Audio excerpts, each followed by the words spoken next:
All right, Shalom. First and foremost, I want to start off by giving all praises and glory and honors to Yahweh, Bahashem, Yahweh Shai, Bahashem, Marakah Kodash, and double honors to the apostles and elders of Great Millstone and Ruel. Peace and blessings and salutations to the hopeful elect, the Bayath Awadah, the house of David. So this is going to be a quick one, all right? And let's just go right into it. Matter of fact, let's go over here first. Let's do this here. So it says, like I always bring this out, but this is the point I want to bring out because the video I have, right, is a super surge, right, in the innovation of AI robotics. You see? And it has to do with Moab. And I've been bringing out a lot of AI robotics having to do with Moab, right? And so on and so forth. You see, Moab is the so-called Chinese, all right, the Moabites, okay? So let's read here in number 8, right? It says decent work and economic growth. It says what we are told promote sustainable economic growth, productive employment, and decent work, right? Replace workers with robotics and AI. Connect workers to a VR headset as the metaverse will be the future of work. You see? All right, so let me go down to here. Industry, innovation, and infrastructure, right? It says build resilient infrastructure, promote industrialization and innovation, use robotics and AI to fully automate infrastructural projects and innovation, making people useless in the industries. Okay, so let's go over here, right? Let's go to number 4. It says ensure inclusive and equitable quality education and long life learning, right? Dumb down education to indoctrinate, upskilling and reskilling for new life, long learning, gig economic as AI and robotics will replace many jobs. You see? So now let's go over here, right? So it says this right here. Okay, we have this, right? It says what's driving China's tech and innovation surge, right? So this is a 28-minute video. We're going to play it all, man. You see? It says China tech's sector is accelerating rapidly from AI semiconductors to humanoid robots and advanced materials breakthroughs and emerging on multiple fronts. Some are even calling this a harvest season for homegrown innovation, and some which really driving the momentum, how sustainable it is, and as China moves towards a 15-year plan, where are the next major breakthroughs likely to come? You see?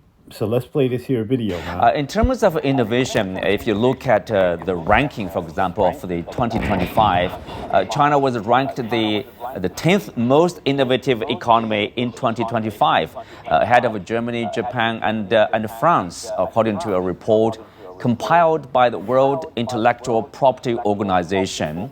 We'll start with Warwick. I know you are a long-time observer of the Chinese development. So this organization attributes Chinese ranking to its exceptional performance across multiple cutting-edge technologies.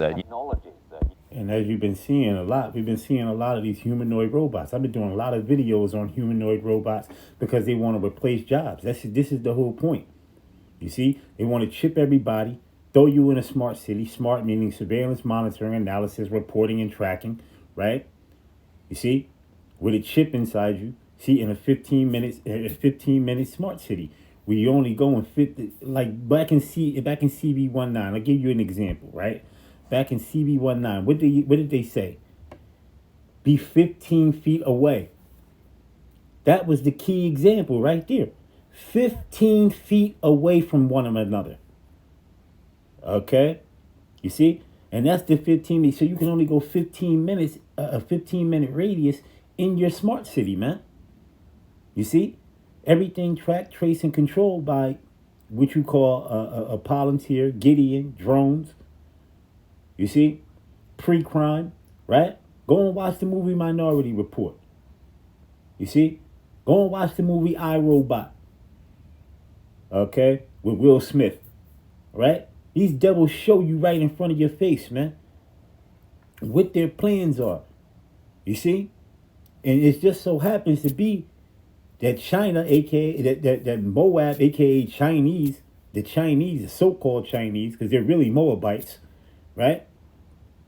Are what you call the prototype of their what you call their a new world order system, right? A credit score system, carbon footprint. You see, these things are right in front of your face, man. And if you're not paying attention to you, I don't know. If you're not paying attention, I don't know what to tell you, man. You see, I don't know what to tell you. Okay, let's continue to play this video. Some of the ranking, I guess, even for Chinese people would be surprised. For example, China accounts for 41% of the world's industrial robots, far ahead of Japan at 10%. China has roughly 70% of the global high-speed facial recognition, right? Biometrics, bio meaning the body, metrics meaning the length or the study of the body, the length and the study of the body. You see, eye retina scans, everything of that nature. They showed you all in the movie Demolition Man. They showed you the movie Total Recall. Okay, if you haven't watched this movie, there's another movie with Forrest Whitaker and this other guy. It's called Repo Man. Go watch that. You see, all predictive programming. They show you all these things, man, in the midst before it takes place. And what are they gradually doing? Gradualism, pushing it off onto you gradually. All right, so people accept it. You see, and a lot of these people are going to take that ship, man. They're going to take that ship over here in Babylon the Great, and they're going to die here, man. All right, you're gonna get ultimately obliterated by ICBM, intercontinental ballistic missiles, and in many different other ways, man. All right, you see. And that's going to be done by Yahweh Shem Yahushai, man. Revelation, what is it? Revelation 14 and 9. See? All the way down. You can read about to maybe like the 10th, maybe the 11th, 12th verse, maybe down there, right? All right, let's continue. Real network. China has the most patent filings and the most R&D spending of any economy. So Warwick, that's pretty impressive, right? Yes, it is very impressive, Chindor, and it really reflects multiple generations of commitment to science, technology, and fundamental education. As we've discussed on many occasions, one of the things that we've seen since the founding of New China, modern China, is a commitment to raising the literacy and numeracy standards of the population at large, and ultimately cultivating a population that has a passion for science, a passion for technology, and ultimately a passion for how to bring these knowledges to bear on the problems and challenges of modern societies. And we are now starting to see the fruits. The decades of investment in research and development is delivering in incredible ways. And we are also witnessing the cumulative effects of these breakthroughs coming together, spurring new innovations and new ideas as concepts and breakthroughs in different fields start to interact with each other. This is a golden era, I think, Chindor, of Chinese innovation, not just in foundational research, but in applied research and development. Yes, Jeffrey. Similarly, China has more generative AI patents each year than all other economies combined. China has 24 of the world's top 100 innovation clusters, and over 3/4 of batteries and nearly 2/3 of EVs sold globally. So the ranking is well deserved. Yeah, I like the phrase golden moment. This reminds me of when people get an overnight success and then you realize, oh, there was 10 years of hard work before the overnight success. I think that's China today. I think the stars have aligned. Generative AI changes, maybe not everything, but it kind of feels like it. Manufacturing, robotics, EVs, everything's lined up to the areas China has spent really 30 to 35 years building consistently. And it's all kind of coming together. It's really pretty amazing to see everything click.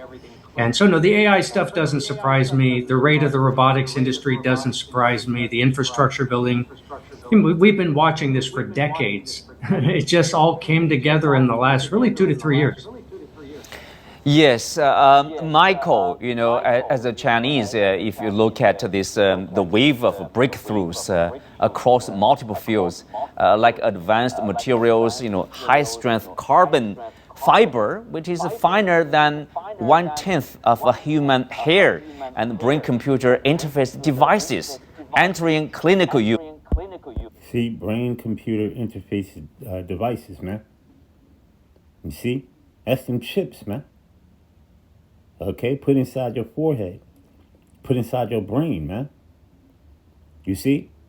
And then you got the RFID microchip, which is the radio frequency identification, which is going to be ran off a 6G tower, right? See? A bioweaponry, okay? Which is a direct energy weapon full of radiation, right? Which is going to cause an ulcer, right? A grievous sore. You see? From high frequencies of radiation, man. You see? So a lot of you people, man, who come and listen to us, man, you know, you getting a full 100% skinny, man. All right? But you tend to turn your ears away. And guess what? By you turning your ears away, you're going to be destroyed over here on this side, man. A lot of people are going to die over here in Babylon the Great, man. Okay? You see? Some concentration camps, right? They're going to have shipping centers. They got concentration camps right now that are fully operational and staffed, man. All right? Ready to go, man. Straight up. Guillotines and everything, man. Ready to go. Shipping center, torture rooms, shipping centers. Okay? Red list, blue list, yellow list. You see? Those in the yellow list, they can be trained, they say, and thrown back into society, which is a smart city they're going to go into. You see? All right, with electronic cars, right, where they can shut your chip off, turn your car off. You can't go. You're not going anywhere out of the radius of that 15-minute smart city. Everything is going to be in that radius. Okay, that's nothing but a digital prison. You see? Some people are calling this a harvest season for China's homegrown. And you will have a universal basic income, where the CBDCs will be tracked, traced, and controlled. Everything you spend will be tracked, traced, and controlled. Right? That 666 Psi Sigma would be upon you. You see? On that chip. Okay? That's the number of the beast, man, which is imperfection. You see? Innovation, definitely a tech boom, right? Indeed. Just to follow on the comments from before, this is decades in the making. And I think what China has done very, very well, and uniquely so because of the governance model that it has, is, as you put it, this long-term planning in a very, very strategic way, right? We're in the 15th year, 5-year plan, and we can do things from a very long time horizon with a very strategic goal. And in doing so, we can coordinate the whole entire country to be able to become synergistic as opposed to being piecemeal or siloed or individuals with private sector sort of ambitions, right? So that coordination really pays dividends over a long period of time. And China has been very wise to focus on the factors of production, right? Traditionally that's land and labor. We had capital, but now we're adding technology, and we will even add a fifth piece, data, right? And just to maybe highlight Data centers. What do you think data centers is all about? What do you think when you go on your phone, it asks you about cookies? What do you think cookies is all about? Right? That's nothing but tracking data, going into data centers and many different other things of that nature, piling up data. Okay?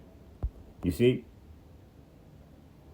how this really is groundbreaking for everyone else. You know, data is the new oil by which you actually transform the productive use of AI. It's such a strategic position. And in this particular case, China, because of the long-term planning, from the data governance to data exchanges to standards, has vertically integrated the whole entire chain. So such that once we get to the generative AI, it can be used in a very productive way. So I think that kind of supply chain vertical integration across all industries, right? I think there was a study that was done where China is dominating and leading 66 out of 74 industries in terms of the production, all the way from raw materials to refinement to final end products. And that's very hard to replicate anywhere else. Wang Guan, I know you are from this AI sector. From your perspective, what trends stand out most, and which recent innovations probably impressed you the most in terms of a future potential? Thank you for having me here. So first of all, we see a very clear reasoning for the entrepreneurs and innovators from China to standing in the front line of this AI big wave. It's the very foundation of internet.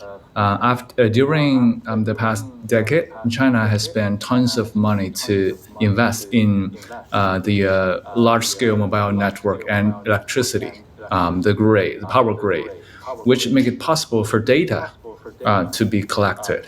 Actually, I believe China is the only other market that has accumulated enough data to train large language model. The first one is definitely driven by the US market. And secondly, as everyone probably have known that electricity supply is the most important energy in the age of AI. And because of the large country, China has spent the past decade also to build a very strong state grid to make it possible to supply large-scale electricity, which benefit the AI community a lot. The electricity price in China is much lower than that of the rest of the world. And thirdly, is the oh yeah, go ahead, please. Wang Guan, you mentioned about infrastructure. So I assume your point also probably is to stress the importance of long-term infrastructure construction. From high-speed rail to this so-called soft infrastructure, such as big data, internet work there. I think thinking from the way of the fundamental resources that could build up AI is the talents. Psalm the second chapter. Why do the heathen rage? You see, with Moab thinking he's going to be a superpower, right after Esau Edom goes down, right? But I'm here to tell you that's not the case, okay? Because when you go into Daniel, the second chapter, in the 44th verse, that speaks about the Heavenly Father's kingdom through his son Yahushua coming, right? The tabernacles of David, the house of David is going to rise, starting with the 144,000, the first fruits, and we're going to rule the planet, and we're going to rule the earth eternally, man. The kingdom is going to be set up here on earth. Starting with our big brother Yahushua, he's going to come back with the heavenly host, the angels, right? He's going to take down the crowns of all these kings, Revelation, the 19th chapter, right? You see? And we're going to rule forever, man. You see? Moab is going to be in slavery. Ammon going to be in slavery. Esau, Edom going to be in slavery. Right? You Canaanites going to be in slavery. Right? You Hamites, all of you. You all going into captivity, man. You see? All right? Yahushua going to get the glory when he come back, man. All right? Our power, Yahweh, the Heavenly Father, Yahweh, his name is going to be made known in this earth fully. You see? Okay? All right? King David going to be back in his respective place, second in command to Yahushua. You see? You man, listen, man. Babylon the Great is done. All right? We're just waiting on these last dregs of prophecy. The major dreg of prophecy, the major one is the MOTB, the mark of the beast. That's the major prophecy that we're waiting on. Followed up with simultaneously followed up is going to be Jeremiah 30:7, which is Jacob's trouble, Daniel 12:1. You see, it's going to be a time like no other, right? Second Ezra is the 15th chapter, Second Ezra is the 16th chapter, famines, pestilences, and there's a lot of famine. There's going to be famine that come to this place, man. But the men of the Lord going to eat. You see? A lot of you so-called Negroes, Latinos, and Native Americans who have projected this word, your stomach is going to touch your back. You are going to starve here in this kingdom, man. Because you reject the Heavenly Father. You reject Yahushua, right? You are them same spirits coming back 2,000 years ago, man. You are them same spirits from back then. All right? You see? Just as the days of Noah, man. So shall the coming of the Son of Man be, man. All right? And it's simple and plain, man. Okay? Let's play a little bit more of this, brothers. And, we just going to close. We're not going to play all of it. It's 28 minutes, man. That's extremely long. So I'm just going to play maybe 4 or 5 more minutes of it and close up. Data and electricity and the you brothers can go find it and look it up for yourself. It's on CGTN live, right? You can listen to the rest of it if you would like. only thing that China doesn't really have an advantages is the GPU cards, which absolutely NVIDIA is the only top player globally. So I would say the large market, the tons of talented people that China has educated during the past few years, and also the huge amount of data collected from the mobile internet market. That is a very natural assumption of any community to have. And that's what that 6G is all about. 6G is nothing but high, faster speeds, right? It's faster speed, data, and so on and so forth, man. Okay. To build a very strong AI. So I would say it is not something magic about China. It's like any country or any community that has a similar foundation. It's very likely to have same result. So I would say it's for the AI community that it works out, but for other domains, it may be a different story. Mm-hmm. Of course, when we talk about the tech, often a very important part of that is the innovation. Warwick, I'm old enough to remember when people questioned, the Chinese in innovative, whether the Chinese can innovate. People question that. If you go further back, that there's a book called "Can Asians Think?" by Singapore's Mabani. So obviously now we prove yes. The Chinese, the Asians can think, the Chinese can innovate. Well, just as well. It's kind of laughable, of course, all of those old tropes about how particular groups of people have no inherent capacity to think imaginatively. Chinese civilizations for centuries, for thousands of years, has actually experienced many episodes of tremendous innovation and creativity. So the idea that China, for some reason or another, didn't have that capacity, I think, is clearly a nonsense. And the experiences and what we can see today really points to the fact that those sorts of claims make no sense whatsoever.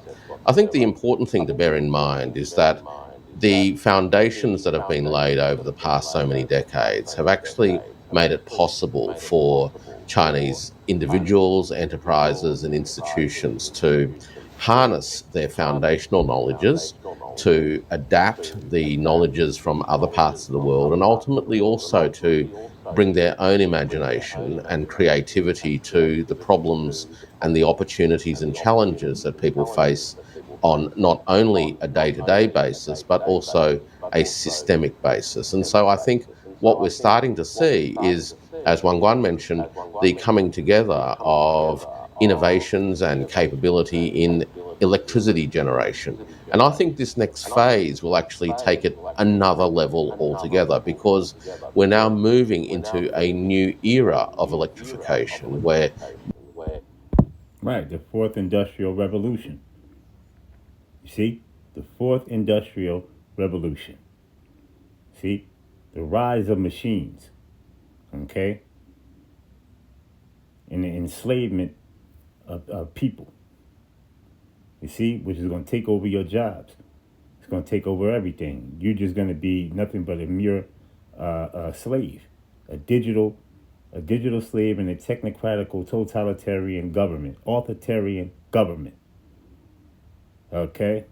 new technologies and innovations will continue to change the efficiency by which Right along with a universal basic income, CBDC, central bank digital currencies, tokenization, right? Which the Indian minister just pushed off, right? Which I put up a video on that. You see? But a lot of people choked on that. Okay? Because these people's attention spans are not really, they're not up to par, man. You see? Because of all the things that's been done here, man. The food, right? The vaccinations, everything of that nature, man. You see? So these people are bugged out of their mind. You got motherfuckers out here getting high, smoking weed all damn day, right? You see? Doing all this madness, man. Okay? Don't have their head ain't right, their mind ain't right, they bugged out. You see? the Chinese electricity system. That chemicalized weed, by the way. All right? Because it's all chemicalized, all made in a damn laboratory. You simpleton so-called Negroes, Latinos, and Native Americans. You simple-minded, man. Yahweh Shem Yahshai gonna put you down, man. Can deliver electricity for all of these things. We're going to see improvements in the speed and capabilities of production systems through robotics and the mobilization of data to make quicker, more effective decisions. And ultimately, we're also going to see the hastening of the overall systems of circulation in the economy, whether it's the circulation of physical goods using things like the low altitude economy, or the circulation of payments using things like the digital RMB. So across the board, we're starting to see another generational leap in energetic efficiency, in production efficiency, and in circulation efficiency. Well, Jeff, of course, China previously was known as a follower or a quick follower, known more for adaptation rather than original invention. So that situation is changing, obviously. More and more people are acknowledging China's growing importance in tech development. So how do you see as the factors, probably important factors, in driving such a change, such a transformation? I'm a big fan of imitation. I think it gets a bad rap. In my business, we call that cost innovation. If you can find out how to make something 80, 70% cheaper, that's a major advantage, and it's not easy. And if you don't see what's going on in the cabinet of Nero 47, okay? Donald Trump, aka Nero 47, all right, with all the technocrats in his cabinet, you see, who's amongst his cabinet, then you don't know what's going on, man. You're lost in the sauce, man. You see, because the push for a technocratical world, right, which is globally, you see, henceforth why they're going into these places like Cuba, they want to go into. Henceforth, going on with Iran, taking over the central banks. You see, right? Stealing resources, right? And so on and so forth, man. You see, people just don't know what's going on. All right, you're just gonna be lost in the sauce all the way up until things hit the fan. A good quote: when shit hit the fan, then you're gonna be wanting to find the prophets who's been saying these things, man, who's been teaching these things, man. Okay, and it's gonna be too late for you. We gave you the warning already. We told you. We blowing the trumpet to you. You don't want to hear it. You better close your ears. You see, you better turn a blind eye. But it's gonna be a time where you're not gonna be able to turn a blind eye. Things are moving rapidly. You see, they're moving rapidly. Okay, I'm gonna play about 2 more minutes of this video, and we're gonna close up, man. All right. It's a good form of innovation. Two, it's really good strategy. DeepSeek effectively did this a year ago when it took these massive proprietary, very expensive models coming out of Silicon Valley, made them 80, 90% cheaper, and open sourced them. And the world adopted it rapidly. Okay, that's a type of innovation, but it's also a type of imitation. So, yeah, I think you don't always want to be first. Going first doesn't usually work out. Most things don't work. You're better off being really clever and fast as a number 2. That's actually a good strategy for winning a race in any form. So yeah, I don't really buy the whole, this common trope you hear thrown around a lot. That said, a lot of the innovations, it's not just about being innovative and first, it's about a long-term commitment. Like one of the areas the US screwed up, I'm American, was not getting involved in rare earth element processing. Turns out it's incredibly important. The US doesn't really have any capacity to do it. And it turns out it takes a good 10 to 15 years to build that as a capability in a country. So, sort of placing big bets, staying the course, if you can place the right bets, seems to be the right approach. But most countries, it's hit and miss for the most part. So, Jeff, are you saying that long-term planning is important? Pretty much. I was meeting with Huawei a couple weeks ago in Barcelona at the Mobile World Conference. And, they're in the infrastructure business, right? They build data servers. Now they got big AI data servers with their new competitor, NVIDIA, and all that. And, they kind of say... Once again, what do you think Stargate is all about? What do you think Nero 47 came in talking about Stargate? I think it's being built up down in Texas. Somewhere down in Texas somewhere. You see? Is it not obvious, man? All right? What do you think stablecoin was all about? The Genius Act that was signed in there, man. And then I put brothers on last night to a thing called to this site called CoinDesk. All right? Where they speak about all the things of that nature, man. You see? I ask them what's the best use case, what's the best app, the answer I get is we don't know. We build what other people build upon. And we get surprised as much as anybody. So a lot of it's, unless you have the infrastructure in place, the rules, the regulations, the road, the electrical grid, the AI data centers. And that's what it's all about, the electrical grid, man. Even Captain Austin Fitz was talking about the electrical grid. You get a hold of that, you're in there, man. What do you think they did over there in Cuba? They turned that off so they can go in there and they can set up their puppet leader, right? Take down the leader that's already over there, right? Set up their puppet leader, push off their New World Order agenda. That's the whole point. Get a hold of the central banks. Get a hold of their resources, everything, right? Like I told you, this is a global thing. Global. Okay? A huge pool of talent that is highly trained. The other stuff doesn't happen. So you can plan the first half, and then the second half is where you get the surprises, where people come out of the woodwork with new stuff you never thought of. So right there, we're going to close, brothers. We're going to give all praises, honor, and glory to Yahweh, Bahashem, Yahweh Shai, Bahashem, Harakah Kodash, and double honors to the apostles and elders of Great Millstone of Ruel. Peace and blessings and salutations to the hopeful elect, the Bayath Dawadah, the house of David. Kwam Yasha Allah, Abba Babal. Shalom.